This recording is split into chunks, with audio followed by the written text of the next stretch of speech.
going to start with a quote. Life is not complex. We are complex. Life is simple, and the simple thing is often the right thing. Oscar Wilde said that. We could rearrange that. Asset management is not complex. We are complex. Asset management is simple, and the simple thing is often the right thing. When I was asked to do this, Leela suggested, what difference does asset management make? I immediately thought of a different bunch of satirists. Asset management, what has it ever done for us? So apart from roads and bridges and sewers, and what has asset management ever done for us? That's excellent when PowerPoint reformats your slides for you. But anyway, there we go. Asset management. If you've been around a while, you'll recognize the first definition, because that was Matthew's not in, I should hope so. It was in the document that you helped put together. That's the old CSS framework definition.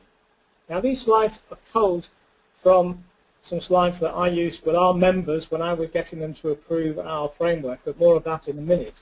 So hence the highlighted words. Strategic, optimal allocation of resources, and all of those sorts of things.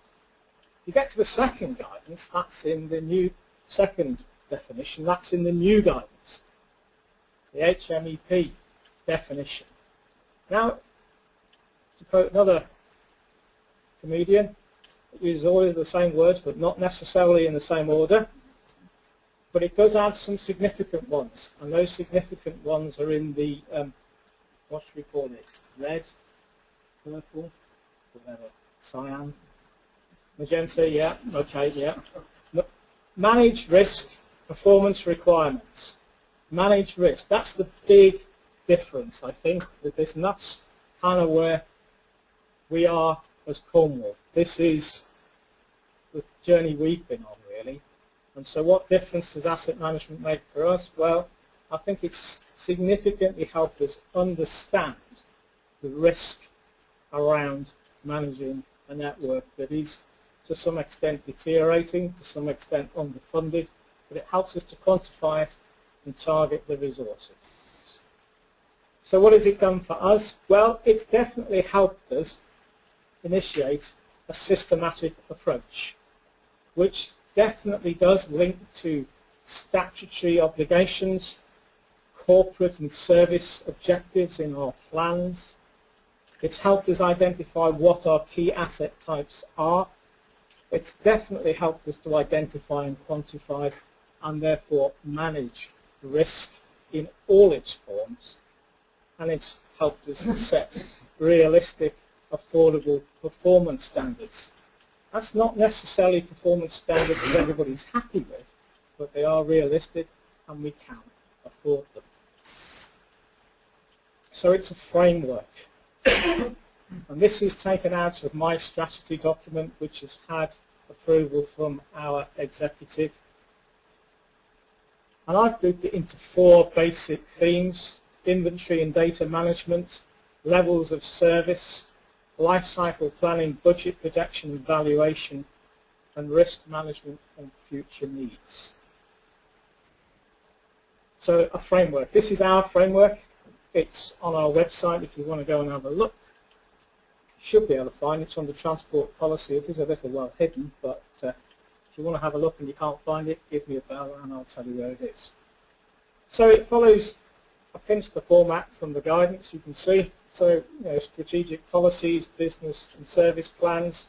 Then we've got our policy document, which is not wildly dissimilar to the one you saw from Hampshire. Then we've got our infrastructure asset management strategy.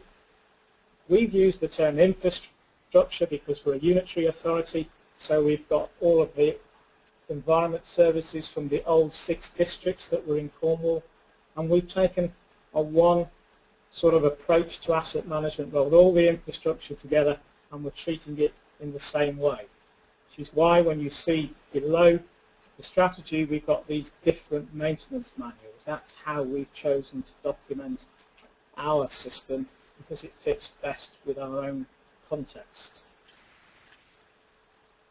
So this was a kind of a diagram I put up for the members just to try and get them to understand asset management. So we've got the inventory at the top, and you won't be able to read the numbers, but you know, it says all of the usual things: 7,300 kilometres of highway, 1,500 bridges, 1,200 retaining walls, so on and so forth. But on the environment side, we've got 4,300 kilometres of footway and bridleways, 247 public conveniences, 885 public open spaces, 2 areas or outstanding areas of natural beauty, crematorium, this, that, 100 closed churchyards, and it goes on.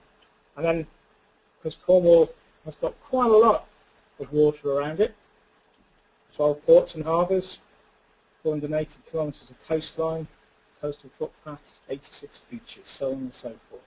So it's quite a big, complex, interrelated asset.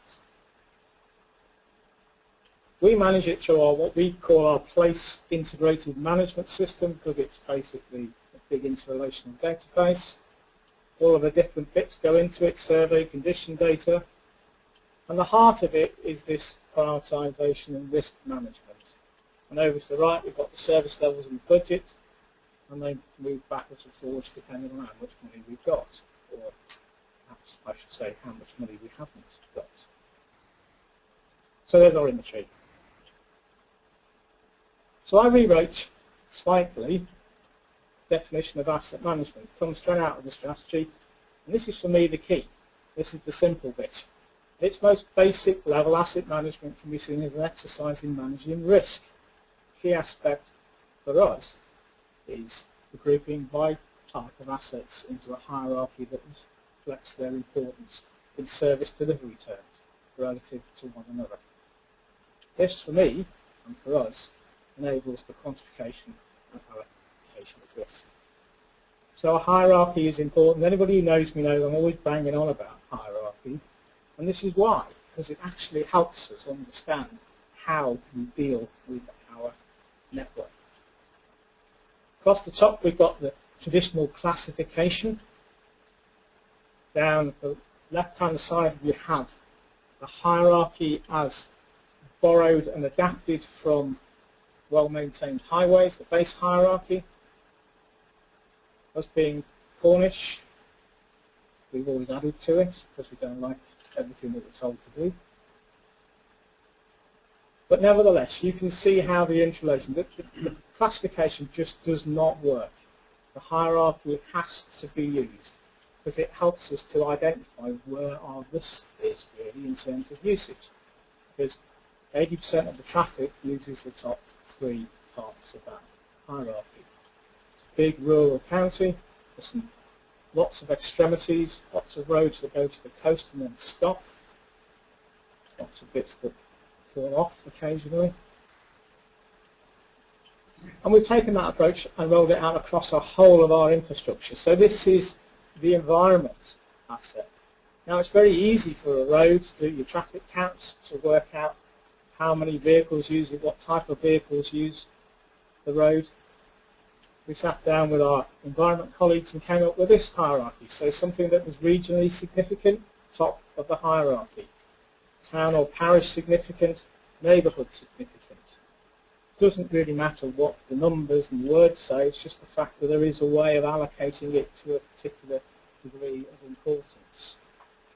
And if you know where Fistral Breach is, where the surfing takes place in Newquay, probably don't know where Moorab Gardens is, that's in Penzance if you're interested. Levels of service.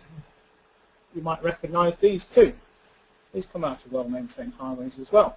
Safety, serviceability, accessibility and availability, and sustainability. Well, we were trying to put this across to members, and we wanted something that was relatively simple. So we stuck with these, but we lost accessibility and availability and split serviceability into 2 categories. And this comes out of, so we've heard about how it's good to get the involvement of your senior decision makers. This is how we did it. This is out of our maintenance plan, but this is where we chose to set out what the levels of service that we were going to deliver in terms of our highway and in terms of various categories. Now, the green is the upper level of service. It includes all safety maintenance, all serviceability, and it maintains the asset in a sustainable management way, which means that it's available tomorrow in the same condition it is today. That's where we should be, and that's where asset management started off. If you've been in it for a while, that's where we were 7 or 8 years ago. That's what we were aspiring to be. The reality is that we're very much at the other end of the spectrum now, which is the red bit, and that's safety only. And then the bit in the middle is this serviceability, and we've chosen to split that, so the yellow are those activities that are programmed, things like gully empty, like verge maintenance, cyclic maintenance, and so on and so forth. And the amber is a reduced level of maintenance. So that's the urban, and that's the rural. And that's based on what the budgets are at the moment. So when we sit down with the members, or when we sat down with the members last autumn and had a debate about our budget and about what levels of service we were going to be able to deliver, they said, well, what happens if we cut the budget? So we gave them another slide which had more red on it, and no green. And they didn't like that, so they thought about the money a bit more. And that's the point. That's the point. Because we can say, well, red is the minimum. You can't do less than safety maintenance. That's your statutory minimum. And even if you turn this entire matrix red, you wouldn't save money. It might actually cost you more because reactive maintenance is expensive. So that's how we chose to present it. Relatively simplistic, but they got the message. And it helps us, because behind all of these different boxes and different levels of serviceability or safety, there is a big matrix that tells you what that looks like in each of these categories. So we can define what green looks like in a carriageway context, or in traffic signs, or in footways and cycleways, and so on and so forth. And we followed that same approach for the environment. So this is how that works itself out. So red is still safety only, and green is slightly different words, but essentially the same sort of idea.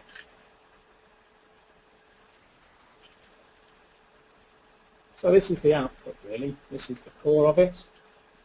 For us, we have the yellow box, which has all of these different inputs. You've got your inventory, you've got your condition data, you've got your information from life cycle plans. You know what you should be spending, or what you need to spend to maintain a level of service.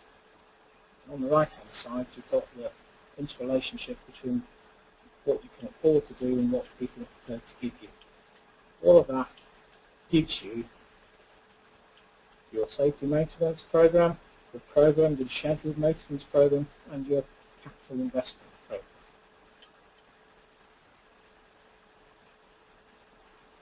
That's what I think it gives you.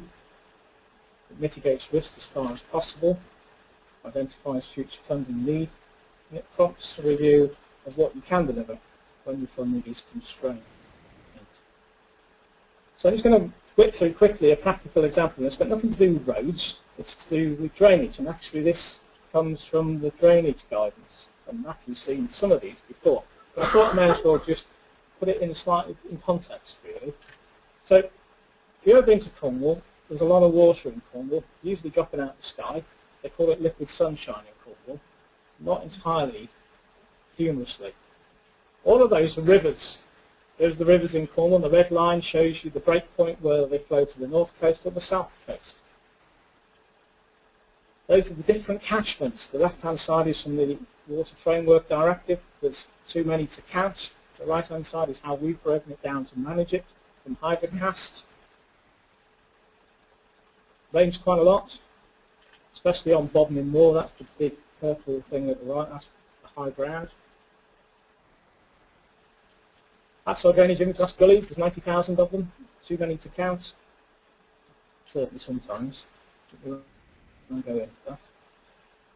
This is our assessment of risk in drainage terms. This is straight out of our flood management, because we're a lead local flood authority. We're a unitary authority, so we've got all the ordinary water courses to manage with the Floods and Water Management Act. I won't give you the full breakdown of what all of these mean, but essentially this is the way that we come to our key flood vulnerable communities. Truro's at the top, not just because that's where I live, but it is actually quite a risky place when it rains. So, just thinking about gully emptying in the context of asset management, we originally had a blanket annual cleansing program for all gullies. We used to empty them once a year. I think quite a lot of people used to do that.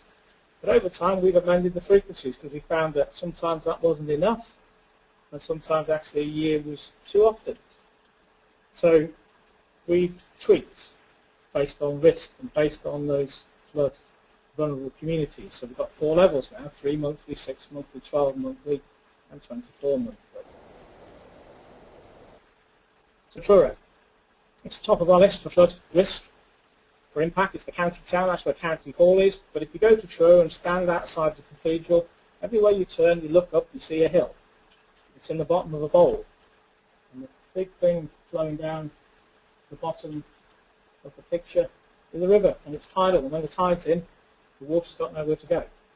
So it floods quite spectacularly at times. We have a system of recording flood hotspots. So these are the key spots where we know when it's going to rain, we're going to have a problem. This is the overlay of the surface water flooding routes from the EA.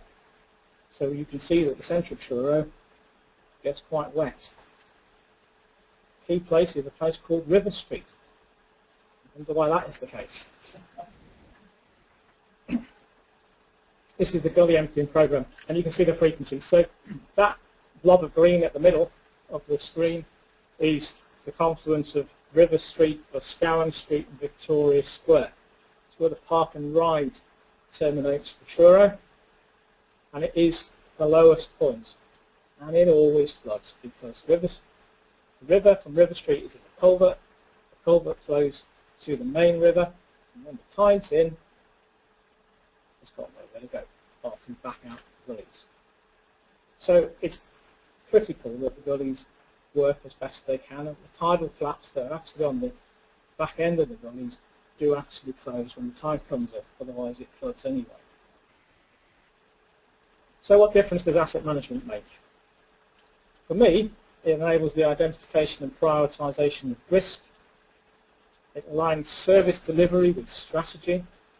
It identifies our maintenance priorities.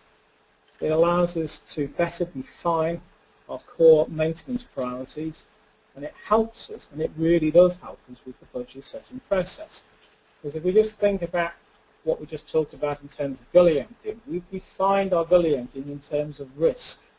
So we know that we can't reduce that program without incurring increased risk. So it's ring-fenced. So when we lose 10% off our revenue budget, and one of my colleagues said, well, we'll just take 10% off everything, I say, no, you can't take 10% off that because it's at the basic level now.